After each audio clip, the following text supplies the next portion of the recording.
علیہ وآلہ وسلم، ٹھیک ہے نا؟ لفظ محمد حمد سے بنا ہے۔ کیسے بنا ہے؟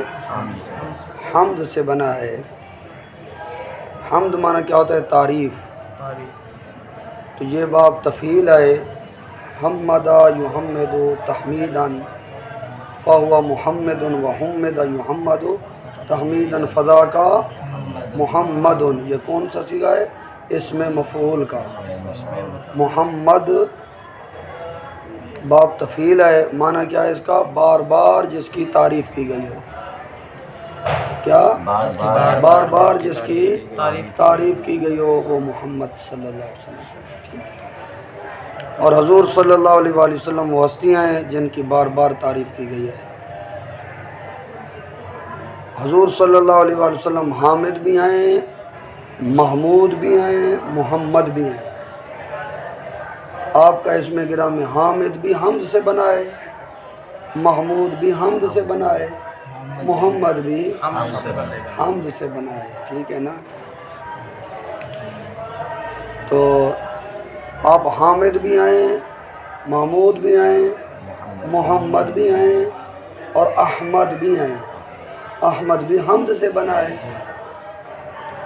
حامد اسم فاعل کا صیغہ ہے، محمود اسم مفعول کا صیغہ ہے، محمد بھی اسم مفعول کا صیغہ ہے اور احمد اسم تفضیل کا صیغہ ہے۔ تو یہ آپ کے اسماء گرامی چاروں کس سے بنے ہیں؟ حمد سے بنے ہیں۔ ہم اب محمد کا معنی کیا ہے؟ حامد کا معنی حمد کرنے والا۔ حضور صلی اللہ علیہ وسلم اللہ تعالیٰ کی حمد کرنے والے ہیں۔ کب سے حمد کرنے والے ہیں؟ جب سے اللہ تعالیٰ نے آپ کے نور کو پیدا کیا، تب سے اللہ تعالیٰ کی حمد کرنے والے ہیں۔ اس وقت نہ سورج تھا، نہ چاند تھا، نہ زمین تھی، نہ زماں تھا، نہ مکی تھی، نہ یہ تمام چیزیں نہیں تھیں۔ اللہ تعالیٰ کی ذات تھی اور اللہ تعالیٰ نے اپنے محبوب کریم صلی اللہ علیہ وسلم کے نور پاک کو پیدا کیا اور آپ کا نور اللہ تعالیٰ کی حمد بیان کرتا رہا، ٹھیک ہے؟ اور حمد کرتا رہا تو تبھی اس وجہ سے آپ کا نام ہو گیا حامد۔ کیا؟ کہ آپ اللہ تعالیٰ کی حمد بیان کرنے والے ہیں۔ اور پھر اس کے آپ صلی اللہ علیہ وسلم کے نور پاک کے بعد باقی اشیاء پیدا ہوئی، باقی چیزوں کو پیدا کیا گیا۔ فرشتے بھی بعد میں پیدا ہوئے اور انبیاء کرام علیہ السلام بھی بعد میں پیدا ہوئے۔ پہلے آپ کے نور پاک کو پیدا کیا گیا۔ تو اب جو بعد میں آئے انہوں نے حضور صلی اللہ علیہ وسلم کی ذات پاک سے سنا اللہ تعالیٰ کی حمد کیسے ہوتی ہے۔ فرشتوں نے حضور صلی اللہ علیہ وسلم سے حمد سیکھی، انبیاء کرام علیہ السلام نے بھی حضور صلی اللہ علیہ وسلم سے حمد سیکھی۔ جی جتنے حامدین ہیں تمام حمد کرنے والوں نے حمد کیسے سیکھی؟ حضور صلی اللہ علیہ وسلم سے سیکھی۔ اور آقا کریم صلی اللہ علیہ وسلم کب سے حمد کر رہے ہیں؟ جب سے اللہ تعالیٰ نے آپ کے نور کو پیدا کیا تب سے آپ اللہ تعالیٰ کی حمد بیان کر رہے ہیں۔ جی عالم ارواح میں بھی آپ اللہ تعالیٰ کی حمد کرنے والے حامد ہیں، زمین پر بھی آپ حامد ہیں، قبر انور میں بھی آپ حامد ہیں۔ جی الانبیاء احیاء یرزقون فی قبورہم، انبیاء کرام علیہ السلام زندہ ہوتے ہیں اپنے مزارات میں، ان کو رزق بھی دیا جاتا ہے، وہ اللہ تعالیٰ کی عبادت بھی فرماتے ہیں۔ تم نے نہیں سنا کہ حضور صلی اللہ علیہ وسلم جب معراج والی رات گئے تو موسیٰ علیہ السلام قبر میں کیا عمل کر رہے تھے؟ یصلون فی کان یصلی فی قبرہ، کہ وہ نماز پڑھ رہے تھے اور انہوں نے مسجد اقصی میں بھی آپ صلی اللہ علیہ وسلم کے پیچھے نماز پڑھی۔ نماز رب تعالیٰ کی حمد ہے نا؟ جی نماز رب تعالیٰ کی حمد ہے نا؟ تو حضور صلی اللہ علیہ وسلم حمد بیان کرنے والے ہیں۔ جب سے آپ کے نور پاک کو پیدا کیا تب سے آپ حمد کر رہے ہیں، عالم ارواح میں بھی آپ حمد کرنے والے، زمین میں بھی آپ حمد کرنے والے، اور عالم برزخ میں روضہ پاک میں آپ اللہ تعالیٰ کی حمد کرنے والے ہیں۔ اور قیامت کے دن ایک خاص قسم کی حمد جو ہے وہ اللہ تعالیٰ حضور صلی اللہ علیہ وسلم کے دل پاک میں ڈالے گا، اور حضور صلی اللہ علیہ وسلم ایک خصوصی حمد اللہ تعالیٰ کی قیامت کے دن کریں گے۔ یہ جو رب تعالیٰ آپ کو سکھائے گا وہی حمد کریں گے۔ تو حضور صلی اللہ علیہ وسلم کیا ہوئے کہ جب سب سے پہلے پیدا ہوئے، اور قیامت کے دن بھی سب سے زیادہ اعلیٰ حمد کرنے والے ہوں گے، اس لیے آپ کے لیے کیا لفظ ہے؟ احمد۔ کیا؟ سب سے زیادہ حمد کرنے والے۔ کوئی یہ نہ سوچے کہ میرے آقا کریم صلی اللہ علیہ وسلم اس دھرتی پر، زمین پر، عالم دنیا میں 63 سال آپ نے گزارے، پھر آپ کا وصال پاک ہوا، تو آپ نے تو 63 سال حمد کی جی، اور حضرت نوح علیہ السلام نے تو 1000 سال سے زیادہ مدت تک جو ہے، جو بھی ان کی زندگی تھی، 950 سال بعد تو طوفان آیا نا، تو جو بھی آپ کی زندگی تھی آپ نے حمد کی۔ کیا وہ حمد میں بڑھ گئے؟ ایسے نہیں، محبوب کریم صلی اللہ علیہ وسلم اس وقت سے حمد کر رہے ہیں جب سے اللہ تعالیٰ نے آپ کے نور پاک کو پیدا کیا، اور جب حضور صلی اللہ علیہ وسلم پھر قیامت، ابھی بھی دنیا میں بھی حمد کرنے والے، عالم برزخ میں بھی حمد کرنے والے، اور عالم آخرت میں بالخصوص میدان محشر کے دن اللہ تعالیٰ کی ایسی حمد بیان کریں گے کہ اللہ تعالیٰ خوش ہو جائے گا۔ سمجھ آئی؟ تو اب اس لیے آپ احمد ہوئے، زیادہ حمد کرنے والے۔ کس سے؟ تمام مخلوق سے۔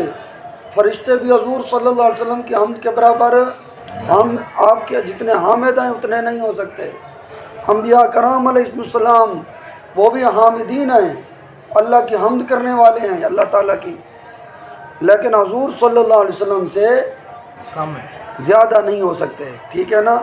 کیونکہ حضور صلی اللہ علیہ وسلم اس وقت سے حمد کر رہے ہیں جس وقت ان کا وجود نہ تھا۔ سمجھ آئی؟ تو آپ اس چیز کے لائق ہیں کہ آپ کو احمد کہا جائے۔ بات سمجھ آ گئی؟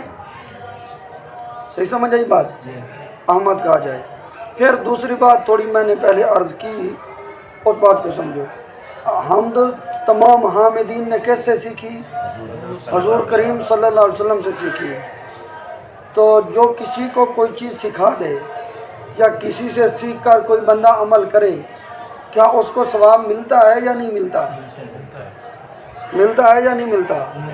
الدال علی الخیر کفاعلہ، جو کسی کی رہنمائی کرتا ہے خیر پر وہ کرنے والے کی طرح ہے، اس کو بھی اس کا اجر ملتا ہے، اور جس سے سیکھا ہے اس کو بھی برابر اجر ملتا ہے، کسی کے اجر میں کمی بھی نہیں ہوتی۔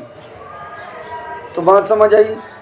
اب انبیاء کرام علیہ السلام کا ہر فرد جو حمد کرے گا اس کا ثواب برابر، سب کی حمد کے برابر حضور صلی اللہ علیہ وسلم کو ملے گا یا نہیں ملے گا؟ فرشتوں کا ہر فرد الگ الگ کرے گا کیونکہ آپ سے سیکھا ہے حمد انہوں نے، تو اس کو برابر ثواب آپ کو ملے گا یا نہیں ملے گا؟ جی، کائنات میں کوئی بھی حامد حمد کرنے والا ہے اس کو اس کا ثواب ملے گا یا نہیں ملے گا؟ ضرور ملے گا۔ جی، تو میرے آقا کریم صلی اللہ علیہ وسلم اتنا آپ کا مطلب ہے احمد ہیں کہ جتنے حامدین ہیں ان کو ان کی حمد کرنے کا ثواب بھی مل رہا ہے، اور میرے آقا کریم صلی اللہ علیہ وسلم کو بھی مل رہا ہے کیونکہ آپ سے سیکھ کر لوگوں نے حمد کی۔ ٹھیک ہے نا؟ سمجھ آ گئی بات؟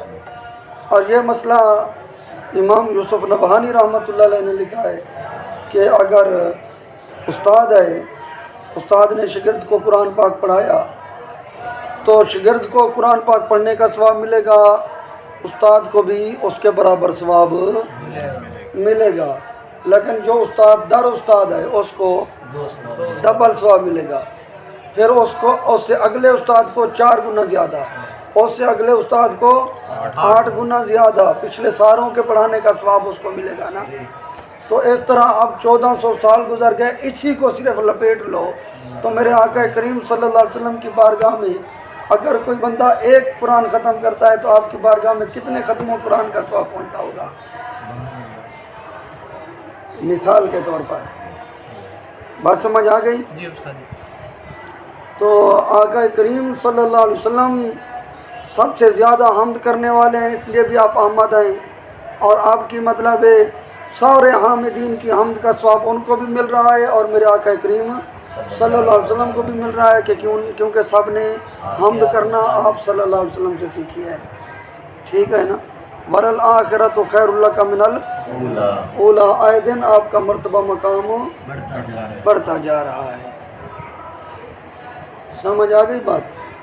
تو آپ احمد ہیں، تو جب آپ احمد ہیں سب سے زیادہ تعریف کرنے والے ہیں، پوری کائنات آپ سے سیکھ کر حمد کر رہی ہے، تو آپ احمد ہوئے کہ زیادہ تعریف کرنے والے ہوئے، تو پھر اللہ تبارک و تعالیٰ کا فرمان ہے فَاذْكُرُونِي، تم مجھے یاد کرو میں تمہیں یاد کروں گا، تم مجھے یاد کرو میں۔ تو حضور صلی اللہ علیہ وسلم نے رب تعالیٰ کو کتنا یاد کیا؟ بے انتہا یاد کیا، اس کا اندازہ بھی نہیں لگا سکتے۔ تو رب تعالیٰ نے اس قانون کے مطابق فَاذْكُرُونِي أَذْكُرْكُمْ، کہ تم مجھے یاد کرو میں تمہیں یاد کروں گا۔ تو پھر رب تعالیٰ نے فرمایا آپ کا نام محمد، کیا؟ محمد الرسول اللہ، یہ محمد ہیں۔ احمد، آپ حمد کرتے کرتے احمد، اور رب تعالیٰ نے جب آپ کی تعریف کر دی تو آپ کیا ہو گئے؟ محمد ہو گئے۔ کیا ہو گئے؟ فَاذْكُرُونِي أَذْكُرْكُمْ کے قانون کے مطابق آپ کیا ہو گئے؟ آپ محمد ہو گئے، اللہ جس کی بار بار تعریف کی جائے۔ تو حضور صلی اللہ علیہ وسلم کے حمد کرنے کا اندازہ بھی نہیں لگایا جا سکتا، اور اللہ تعالیٰ فَاذْكُرُونِي أَذْكُرْكُمْ کے مطلب ہے قانون کے مطابق جو محبوب کی تعریف کر رہا ہے اس کا بھی اندازہ نہیں لگایا جا سکتا۔ سمجھ آ گئی بات؟ آپ ایسے محمد بار بار تعریف کی گئی قرآن پاک میں، محمد صلی اللہ علیہ وآلہ وسلم یہ 4 مرتبہ لفظ آیا ہے۔ کتنے مرتبہ آیا ہے؟ 4 مرتبہ آیا ہے۔ کون کون سی جگہ؟ وما محمد الا رسول 4 پارے میں، ما کان محمد ابا احد من رجالکم 22ویں پارے میں۔ کتنے ہو گئے؟ 2 ہو گئے کہ الذین کفروا وصدوا عن سبیل اللہ اضل اعمالهم والذین آمنوا علی محمد، سورۃ محمد، وہاں محمد کتنے ہو گئے؟ 3، اور چوتھا سورۃ فتح میں محمد الرسول اللہ 4 دفعہ رب تعالیٰ نے قرآن میں فرمایا محمد الرسول اللہ، یعنی جن کی تعریف کی گئی ہے رب تعالیٰ نے آپ کو محمد بنایا نا، آپ احمد تھے، رب نے آپ کی جب تعریف کی تو آپ کیا بن گئے؟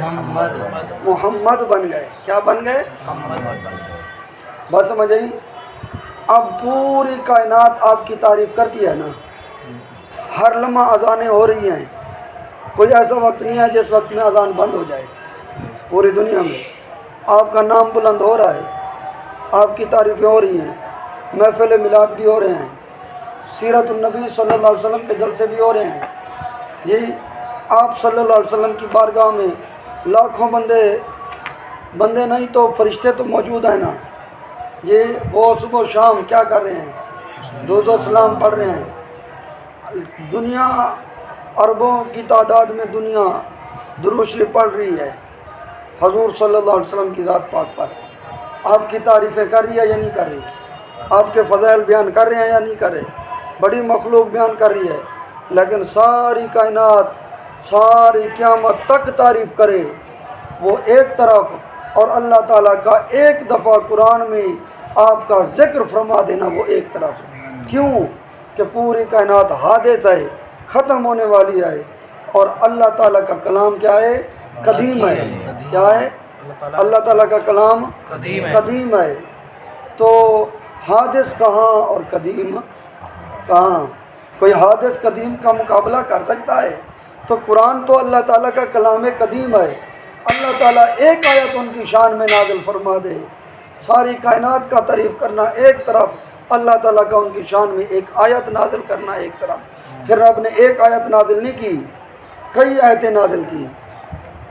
یا ایھا النبی انا ارسلناک شاہدا ومبشرا ونذیرا، جی محمد الرسول اللہ والذین معہ اشداء علی الکفار رحماء بینہم وما ارسلناک الا رحمۃ للعالمین قد جاءکم من اللہ نور وکتاب مبین۔ ایک آیت نہیں، کئی آیتیں اللہ تعالیٰ نے آپ کی تعریف میں نازل کی۔ جی پوری کائنات کا تعریف کرنا ایک طرف، اور اللہ تعالیٰ کا اپنے محبوب کی تعریف ایک بار تعریف کرنا ایک طرف۔ اس نے ایک بار نہیں کی، بار بار تعریف کی ہے۔ بات سمجھ آ گئی؟ اللہ اکبر۔ تو آقا کریم صلی اللہ علیہ وآلہ وسلم کی بارگاہ میں یہودی حاضر ہوئے، اور یہودیوں نے جی کچھ نامناسب لفظ میں آپ کا نام مبارک لیا۔ ام المومنین نے سمجھ لیا، جی آپ نے ان کو بڑے سخت لہجے میں جی اس کو جواب دیا۔ تو حضور صلی اللہ علیہ وسلم نے پھر ام المومنین کو اپنی عظمت و شان بتائی، ٹھیک ہے۔ اور دوسری حدیث پاک یہ آئے کہ حضور صلی اللہ علیہ وسلم نے ام المومنین کو فرمایا کہ یہ دیکھیں عائشہ صدیقہ رضی اللہ تعالیٰ عنہا، آپ دیکھیں کیف صرف اللہ انی شتم قریش کی گالی گلوچ کو اللہ تعالیٰ نے مجھ سے کیسے پھیر دیا، کیسے پھیر دیا۔ وَيَلْعَنُونَ مُذَمَّمًا يَشْتَمُونَ مُذَمَّمًا وَأَنَا مُحَمَّدٌ، جی یہ لعنت کرتے ہیں مذمم کو، یہ اپنی طرف سے آپ کا نام بگاڑتے تھے۔ مذمم کسے کہتے ہیں؟ جس کی مذمت کی گئی ہے۔ وہ کن کی گئی ہے؟ مشرکین کی گئی ہے۔ فرمایا اللہ تعالیٰ نے ان کی گالیوں کو ان کی طرف لوٹا دیا، میری طرف سے، میرا نام جو محمد رکھ دیا۔ تو وہ تو مذمم کو گالیاں دیتے ہیں، مذمم تو خود ہیں، لعنت بھیجتے ہیں مذمم کو۔ انا محمد، میں تو محمد ہوں، میرا نام تو اس نے محمد رکھا، ایسا کہ کوئی مطلب نامناسب چیز میری طرف منسوب ہی نہیں ہو سکتی۔ جی بات صحیح سمجھ آئی؟ جو محمد ہو ان کی طرف کوئی نامناسب چیز منسوب ہو سکتی ہے؟ قطعاً نہیں ہو سکتی۔ یہ اپنے آپ کو مطلب وہ کرتے ہیں، یشتمون مذمما ویلعنون مذمما وانا محمد، میں محمد ہوں۔ جی اللہ اکبر۔ اور محمد صلی اللہ علیہ وآلہ وسلم، حضور صلی اللہ علیہ وسلم نے ارشاد فرمایا کہ اپنی اولادوں کا نام محمد رکھو۔ کیا رکھو؟ محمد رکھو۔ پھر جس کا نام محمد رکھو اس کو پھر تم گالی گلوچ نہ کرو، اس کو مارو نہ، ٹھیک ہے؟ اس کا احترام کرو۔ نام کی بڑی برکتیں ہوتی ہیں۔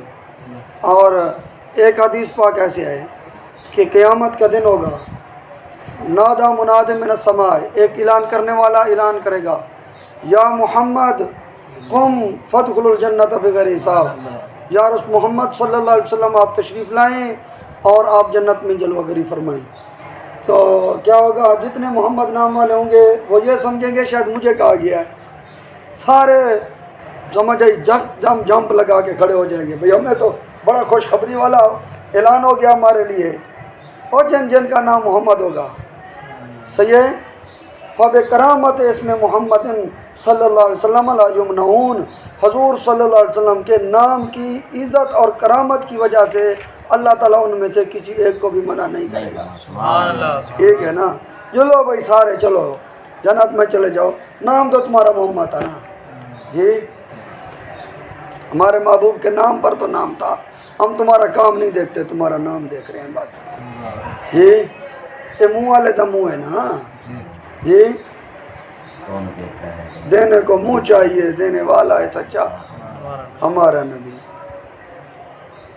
جی کسی آگے جائیں منہ تو ہے منہ تیرا ہوں، منہ تو پھیریو منہ ہے، منہ پھیر گیوں منہ نہیں بدلیا، اے منہ والے دا منہ ہے۔ تو دیکھ گنی ڈے قیامت دے جنہ تک کھڑتے سب منہ ہے دلچسپ میرے محبوب منہ نہ لائیو ول کن تے کرے سے منہ ہے